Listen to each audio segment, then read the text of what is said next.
Hey there, fellow Scout families. This is going to be a video showing the two hitches and the three lashings that need to be demonstrated in order to achieve the first class rank. They can both be done with one of these jigs. I've made up 4 of these that you see here, and I'm going to make these jigs available to families in the troop if you'd like to borrow one. Just contact me and let me know if you'd like to use them both for practice and also to demonstrate these hitches and lashings. The jig looks like this. It's got a cross piece there for, two posts at 90-degree angles so that you can do the square hitch, the square lashing and the diagonal lashings. And it also has this other end here for doing the shear lash where you wrap around. All right, the first hitch we'll do here is the Clove Hitch. Involves a turn over, and you go over a second time and then pass the working end there underneath the first turn that you had done, and you pull it tight. And what you're looking for is to get those 2 parallel strands underneath the crossover strand. That's how you know you've got a good clove hitch. Next, we'll look at the timber hitch. For the timber hitch, you wrap around the timber, the piece you're tying your hitch to, and you're going to make a loop around the standing end. So that's what I've done there. And then you just take the tail bit of the working end and just wrap it around itself 3 to 5 times or so. What you're going to do is you're going to get a lot of wraps there, and that'll provide a lot of friction against what you're tying it to. So then you pull it tight, and that's the timber hitch. All right, the first lash we'll look at is the square lash. And like a lot of lashings, the square lash is going to start with a hitch, and the square lash starts with the clove hitch that we just did. So we'll tie a clove hitch here. See, my hands are in the way of the knot, but you've already seen the clove hitch, so hopefully it's not a big deal. This clove hitch has a good bit of tail on it. The working end is sticking up there on the tail as a tail, and so I'm going to take that and wrap it around the standing part, the standing end that is going to continue to be working as I start my first wrap around for the square lash. So I'm just going around front and back alternating. Now when I get to here and I go around the back this time, I'm going to go to the inside of the lash knotting itself on the back, and then when I come around the front, again, I'm going to go to the outside on this turn. So outside of the turn there, inside on the back, outside on the front again. And I'm just going to follow that pattern inside, outside as I go, until we work our way around and have 3 wraps on each side. Once we're done with the 3 wraps, then we're going to start doing what are called frapping turns, or fraps, which are turns around the whole lashing that tighten it together.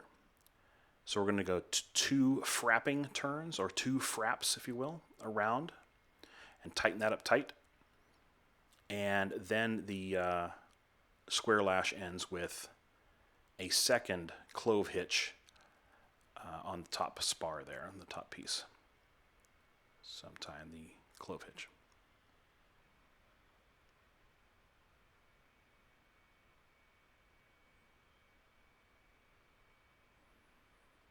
And had a little trouble try to get it neatened up there. There we go.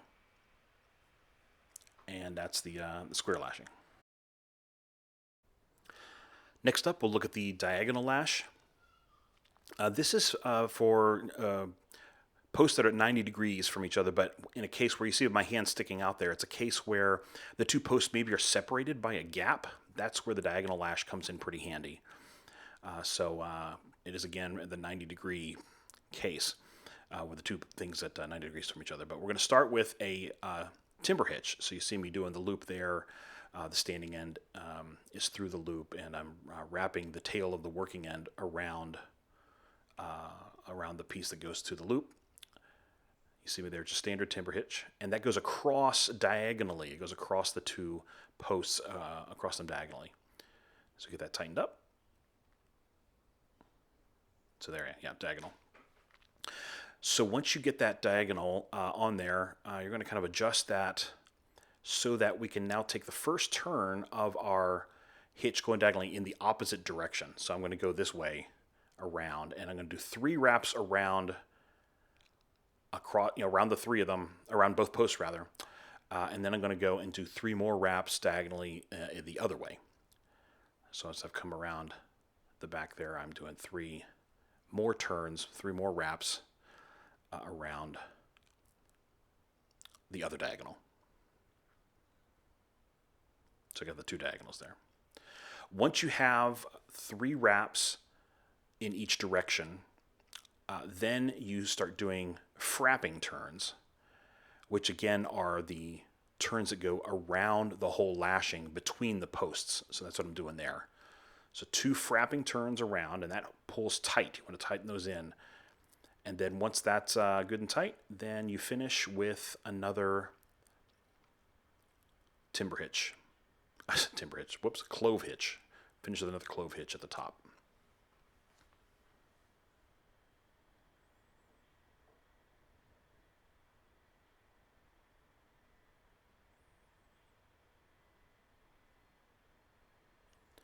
I was having just a little trouble getting this clove hitch correct. My ropes were kind of moving around on me. Once I pulled that through there, I got the clove hitch look that I want to see, which is the 2 parallel strands below the crossover strand there. Tighten that up, and there's your diagonal lash. All right, the last lash we'll look at is the shear lash, which is when you have 2 posts that you want to keep in parallel. And so we're going to use the other end of our jig here. Like the square lash, this is going to start with a clove hitch.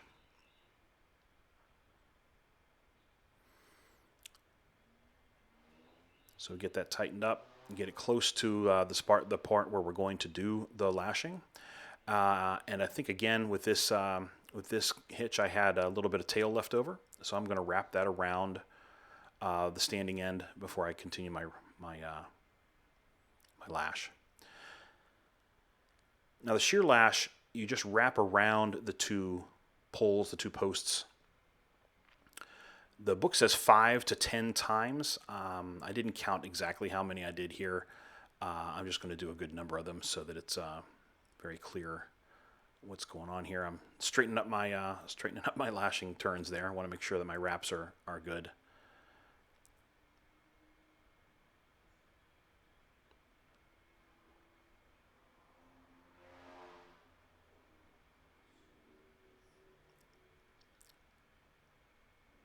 See, I was getting ready to start the next step, and I noticed that my wraps were having trouble again, so I straightened that up. All right, so now what you're going to do after 5 to 10 wraps around, you're going to do some frapping turns. So I'm going to do 2 frapping turns around the lash itself. That pulls them in tight. So I'm wrapping that around there for the frap turns. And you can see how it binds it up and gets it real nice and tight.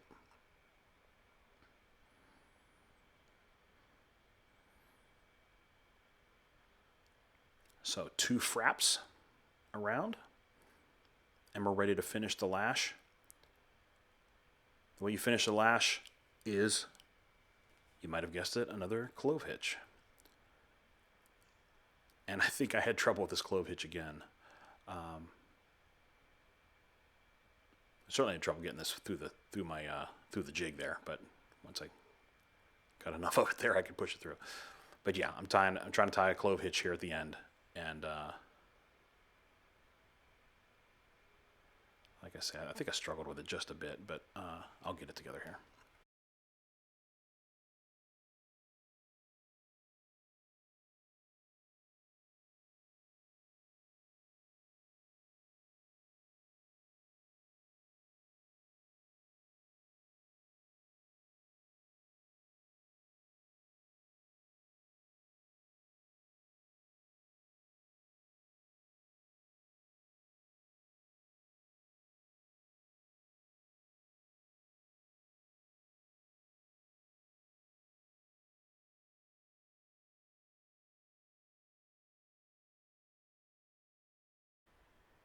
eventually I got a Clove Hitch that I was happier with.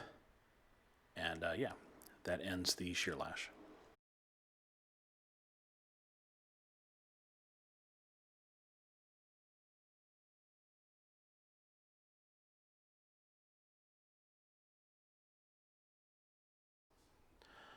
So those are the lashes and the hitches that you need to know for first class. If you have any questions about the video or any questions about making your own video to show me that stuff, by all means reach out to me. Also, the jigs I made for practicing these things. Again, I have 4 of them. I'm glad to share them with families in the troop. Again, contact me. Just let me know how you'd like to do that, and I'd be glad to loan these out for anybody who wants to use them. You do not have to use these to demonstrate these lashes and knots and hitches and stuff like that, but they are available. All right, thanks.